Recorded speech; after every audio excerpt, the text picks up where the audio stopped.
여러분 안녕하세요. 노홍장입니다. 저 오늘도 현장에 나와 있는데 오늘은 또 어떻게 될지 좀 긴장이 됩니다. 근데 제가 이제 왜 이렇게 다니는지 좀 궁금해 하시는 분들이 계신데 제가 설명을 안 해드린 것 같아가지고요.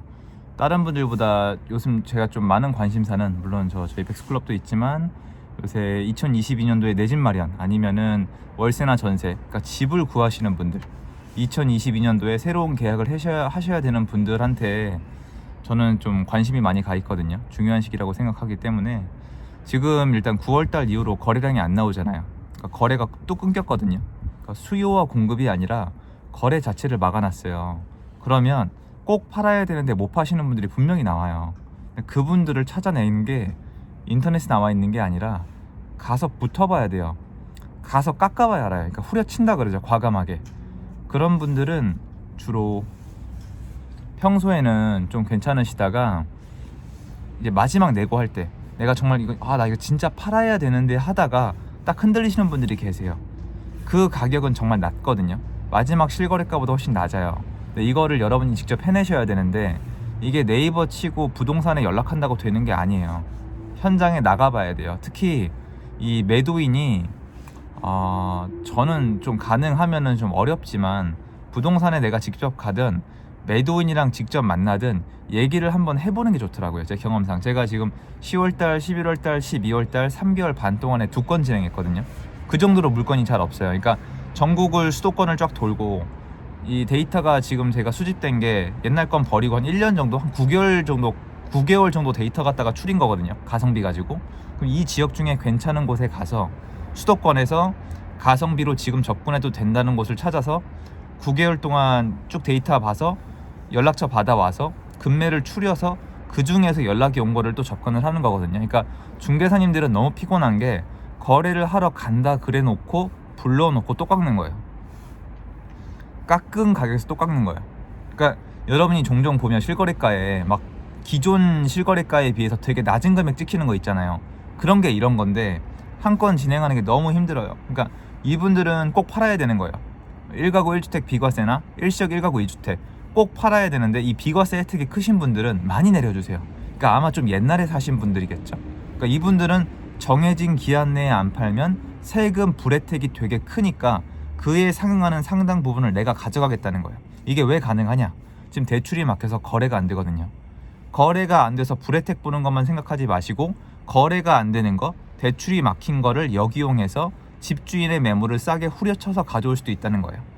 근데 이제 요거는 정말 발품을 띄고 내가 가볼 지역이 정해져 있고 이런 분들한테 해당이 돼서 이렇게 수도권에 지금 가성비적으로 따졌을 때 내 집 마련하거나 좀 이렇게 집을 알아보기 괜찮다는 지역을 제가 추려서 여러분한테 좀 이렇게 좀 편하게 전달할 수 있도록 이렇게 강의가 됐던 뭐가 됐던 좀 준비를 하고 있어요. 근데 이렇게 도움이 됐으면 좋겠는데 2022년도에 집을 준비하시는 분들은 한번 들어봤으면 좋겠다는 생각이 들어요. 근데 어쨌건 간에 제가 이 얘기를 하고 나서 꼭 말씀드릴 게 하나 있어요.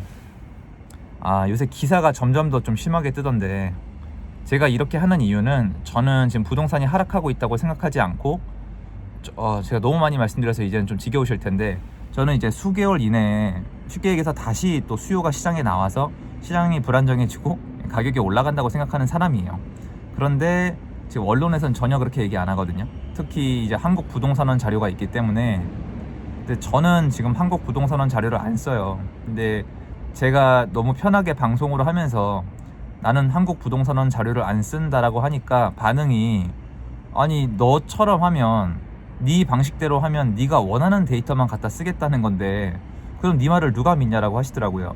그래서 제가 생각을 해봤는데 반박을 못 하겠는 거예요. 솔직히 인정을 할게요. 반박을 못 하겠는 게 저는 개인이잖아요. 일개 유튜버고 그래도 나름 책임감 있고 정직하게 해왔거든요. 그런데 저는 현장에서 정말 열심히 다녔거든요, 여러분. 현장에서 제가 수집하는 데이터, 제가 거래하면서 만들어지는 데이터, 그리고 제가 중개사님들한테 받는 데이터, 저희 직원분들이 동시다발적으로 다니면서 생기는 데이터, 그 실거래가 데이터를 통합했을 때 한국부동산원 자료가 제가 현장에 나와 있을 때랑 괴리감이 이제 너무 커요. 진짜 몇 년 되긴 했는데요. 지금은 너무 심해요. 사실은 제가 도저히 쓸 수 없을 정도거든요. 그래서 저는 여러분께 다시 한번 공지를 드리지만 한국부동산원 자료가 가짜란 뜻이 아니고요, 엉터리란 뜻이 아니고요, 그리고 제가 시도해 봤지만 그 표본 샘플을 제가 받을 수가 없어요. 그래서 저는 여러분 이게 말씀을 드릴게요. 한국부동산원 자료는 국가에서 거의 인증하는 공적인 검증된 데이터예요. 이건 알아두셔야 돼요. 제가 하는 얘기는 검증된 얘기가 아니에요. 한국부동산원이 발표하는 자료는 국가 공공기관이기 때문에 공신력이 있고, 이게 아마 해외로 나가기도 할 거예요. 막 OECD 국가 어쩌고 저쩌고 하잖아요. 그리고 해외에 무슨 데이터 줄 때도 여기서 나오는 데이터 많이 쓰거든요. 감정원에서부터 한국부동산원까지. 예전엔 참 감정원 때도 그렇고 저는 되게 좋아하는 데이터였고 공부할 때 되게 많이 썼는데 지금은 더 이상 못 쓰겠어요. 그런데 그렇다고 해서 저 같은 일개 유튜버가 한국부동산원을 초월할 정도로 시장을 잘 본다, 맞다라고 얘기하는 건 좀 문제가 있는 것 같아요. 그렇다고 발표하는 건 아니고요. 제 의견은 똑같습니다. 여러분 분명히 말씀드려요. 저는 한국부동산원 자료 지금 안 봅니다. 그리고 이건 100% 제 개인적인 생각이에요. 전 그 데이터 틀렸다고 생각해요. 그리고 국민은행 자료랑 실거래가 자료 두 개 갖다 저는 가요. 꽤 오래됐는데 요즘은 이제 어려워요. 더 이상 전 쓰는 게 어려운 이유를 말씀드릴게요. 옛날엔 예를 들어서 어느 시점부터 상승률 차이가 있었거든요. 예를 들어서 제가 느끼기에 체감에 10이 올랐으면은 한국감정원이 뭐 6이 올랐다 그러다가 5가 올랐다가 그러다가 4가 올랐다가 그러다, 이거 맞거든요. 지금까지는 괜찮은데 요즘은 어떠냐면은 2가 상승하고 있다면 마이너스 1이 하락하고 있다고 하는 거예요. 근데 플러스와 마이너스는 제가 여러분께 정보를 전달할 때 너무나 큰 차이거든요. 이거를 제가 그냥 말씀드릴 수는 없어요. 저도 안 된단 말이에요. 시장을 완전 반대 방향으로 보게 하잖아요. 그래서 저는 포기했고, 제 영상 보시는 분들은 꼭 참고하셔야 돼요. 만약에 나는 국가가 인증한 공공기관 자료가 도저히 무시할 수 없다, 그러면 찾아보셔야 돼요. 지금 나오는 하락 관련 기사, 언론 기사 전부 다 한국부동산원 자료거든요. 근데 제가 그걸 무조건 틀렸다고 말할 수는 없어요. 여러분, 제가 거기 연구원이 아니잖아요. 제가 국가 공공 인증을 받은 사람도 아니잖아요. 그러니까 그거는 좀 참고를 부탁드리고요. 저는 이렇게 계속 보여드리는 이유가, 제가 입으로만 한국부동산원 자료를 안 믿는다고 하면은 그건 아니잖아요. 그런 분들 많을 수도 있다고 생각하거든요. 근데 저는 보세요, 다니잖아요. 다니고 제가 뭐 저희 라이브에서는 제가 실제로 계약하면 계약했다고 말씀드리잖아요. 여러분, 제가 미치지 않고서야 진짜 제 의견에 대한 믿음이 없으면 이렇게 진행을 할까요? 지금 한국부동산원 자료에 따르면 이제 완전 하락 전조인데 전 전혀 그렇게 생각 안 하고요. 저는 저번에 말씀드렸다시피 몇 개월 오래 안 남았다고 생각해요. 저는 시장에 대한 불안, 전 지금도 불안해 보이고 강남은 고가를 찍고 있고, 그리고 KB랑 실거래가는 아직도 분석해 봤을 때 시장의 불안정이 보이고, 그래서 결론을 내자면 일단은 공지는 계속 여러 번 드려야 될 것 같아요. 저는 한국부동산원 자료를 쓰지 않지만 한국부동산원은 작은 기관도 아니고 무시할 기관도 아니고 공공기관이다. 나는 민간 1개인이다. 하지만 시장을 나는 거기 자료를 보고 믿을 수가 없다. 그래서 나는 KB 실거래가, 그리고 내가 가지고 있는 여태까지 내가 만들었던 데이터를 가지고 내가 정해놓은 지역을 가지고, 제가 정해놓은 지역이 30몇 개 되거든요. 거기만 봐요. 사실 거기를 가지고 지금 다닌다. 거기서 내가 원하는 조건은 이미 싸다고 느껴지는 데다가 현장에 나가서 만나보고 팔 수밖에 없는 사람한테 한 번 더 이렇게 내고를 강하게 던져서 그게 성사가 되면 진행을 한다. 그래야만 지인한테 추천할 수 있고 직원한테 추천할 수 있고, 심지어 뭐 회사나 내가 했을 때 12.4%를 이겨낼 수 있다. 이렇게 추릴 수 있는 것 같은데, 저는 지금 주변에 어떤 집을 구해드려야 되는 분이 몇 분 계셨는데 이제 몇 분 안 남았거든요.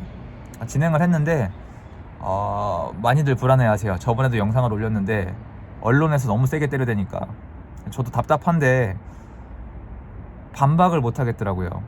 네 말대로면 네 멋대로 데이터를 쓰겠다는 건데, 근데 들으니까 저 인정할게요. 그렇게 보이실 것 같아요. 맞잖아요. 국가 공공기관에서 발표를 하는데 제가 뭐라고 저건 가짜고 나는 맞다, 그건 말 그대로 제가 좀 싫어하는 폭락론자분들이랑 똑같은 것 같아요. 내가 보고 싶으면 보니까. 그래서 제 채널을 보시는 분들은 여러분의 경제적 미래를 위해서 제가 오늘 하는 얘기를 꼭 참고해 주세요. 저는 한국 부동산 자료를 지금 안 써요. 전 못 받아들이겠어요. 근데 이거는 제 분석이고요. 다 그러란 뜻은 아니잖아요, 사실. 제가 맞다 그러다고 얘기하기에는 제가 지금 근거가 없네요, 여러분. 그래서 그거 꼭 참고해 주시고요. 그리고 혹시나 오해하실까봐 제 의견 바꿀 말 없습니다. 저는 시장에 대한 전망 저는 바꾼 적이 없고요. 지금도 똑같습니다. 어제 강의에서도 똑같이 얘기하고 왔고요. 참고 부탁드리고요. 저는 또 부동산으로 다시 한번 들어가 보겠습니다. 여기 지금 단지 아니에요, 여러분. 또 누가 계실까봐 피해 주면 안 되기 때문에 들어가보겠습니다. 감사합니다.